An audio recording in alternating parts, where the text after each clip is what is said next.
Le 16 novembre 2023, Netflix dévoilera la nouvelle saison de The Crown. Le programme mettra alors en scène la mort de Lady Diana. Un moment très attendu, et redouté, par les aficionados. Une saison qui risque d'être très commentée.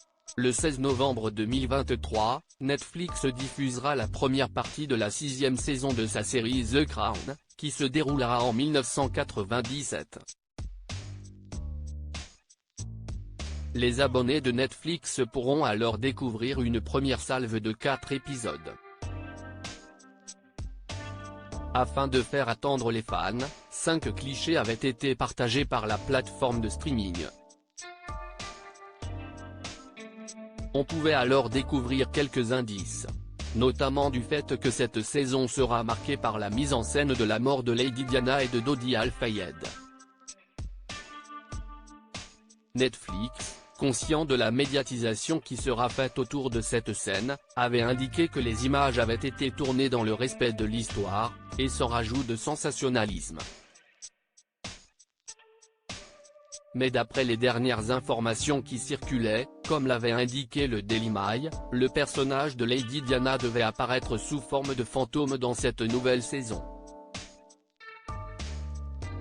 Cependant, au cours d'une interview accordée à nos confrères de Variety, le créateur de la série, Peter Morgan, a fait d'autres précisions au sujet de cette scène qu'il redoutait en pensant d'ores et déjà aux remarques.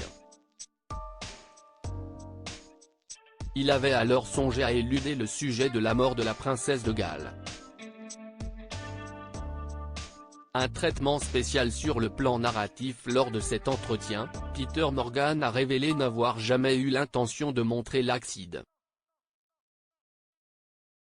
Puis, il s'est exprimé sur la rumeur selon laquelle la princesse Diana allait revenir sous forme d'un fantôme. Un scénario profondément blessant, cruel, farfelu selon le scénariste qui a mis un terme aux accusations du Daily Mail. L'apparition posthume de la princesse n'a rien de surnaturel.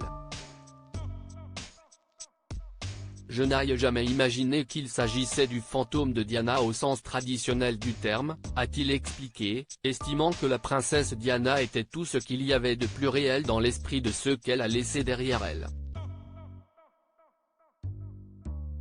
Et de poursuivre, Diana était unique, et je suppose que c'est ce qui m'a poussé à trouver une façon unique de la représenter.